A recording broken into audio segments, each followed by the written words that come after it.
2021 kita nanti akan mendapatkan apa? Jadi di periode pertama atau di tahun 2019 kita akan menanam bibit. Baik itu bibit berupa katak ataupun umbi kecil. Di periode yang pertama ini kita tanam seperti ini.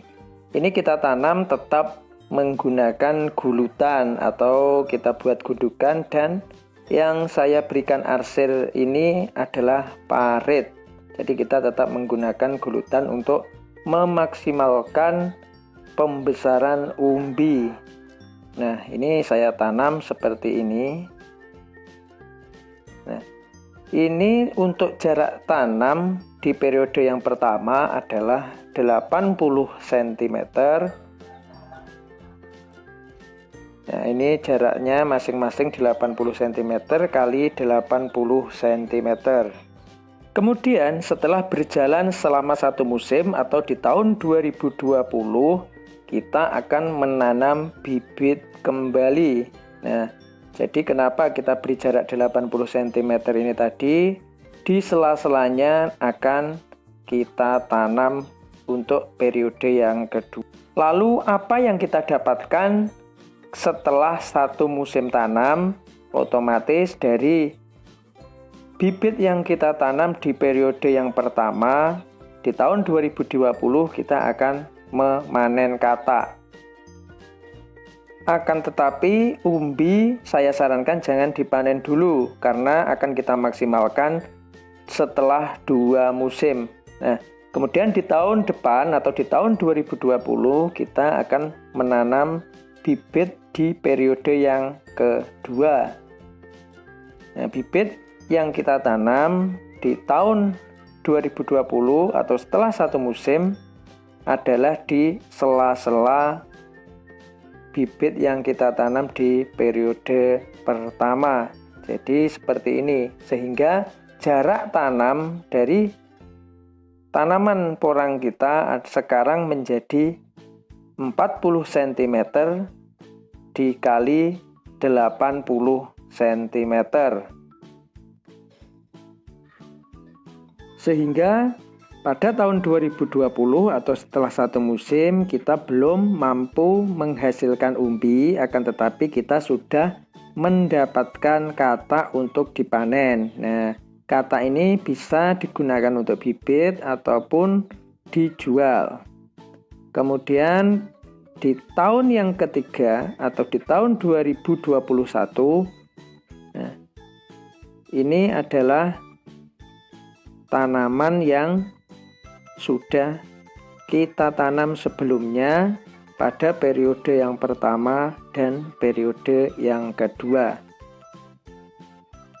Nah, setelah tahun 2021, maka bibit yang kita tanam di periode pertama sudah berumur 2 musim. Nah, disinilah kita akan memanen bibit yang pertama kita tanam di tahun 2019.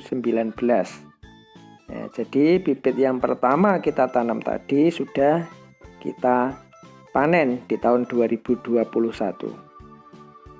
Di tahun inilah kita sudah mulai mendapatkan hasil yang maksimal dengan mendapatkan hasil panen berupa umbi dan juga katak atau bulbil. Nah, kemudian bagaimana untuk jarak tanamnya? Nah, jarak tanam akan menjadi 80 cm. Ini adalah bibit yang tersisa yang kita tanam di periode kedua. Sedangkan bibit yang kita tanam di periode pertama ini sudah kita panen. Langkah selanjutnya adalah kita tanam bibit kembali di sini. Ini adalah di bekas umbi yang sudah kita panen tadi. Nah, ini artinya di periode ketiga atau di tahun 2021 kita menanam bibit lagi di sela-sela dari bibit yang kita tanam di periode kedua, sehingga jarak tanamnya akan menjadi seperti ini. Jarak tanam dari porang ini akan kembali menjadi 40 cm dikali 80 cm. Nah, sehingga inilah yang dinamakan kontinuitas. Artinya kita setiap tahun akan menanam bibit. Nah, kemudian pada tahun berikutnya atau pada tahun 2022 di periode yang keempat, bibit yang kita tanam di periode yang kedua ini sudah kita dapat panen kembali. Nah, disinilah kita sudah mendapatkan hasil yang maksimal. Kemudian kita tanam kembali di bekas umbi yang kita panen tadi dengan bibit yang baru. Nah, sini adalah periode yang keempat. Nah, beginilah seterusnya. Nanti untuk periode yang selanjutnya tetap kita lakukan hal yang sama.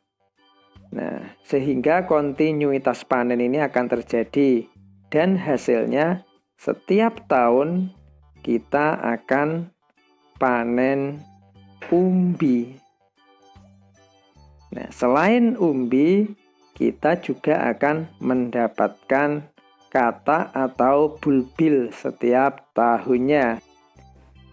Jadi kita tidak usah menunggu selama 2 tahun setelah panen baru menanam bibit kembali. Kita dapat melakukannya setiap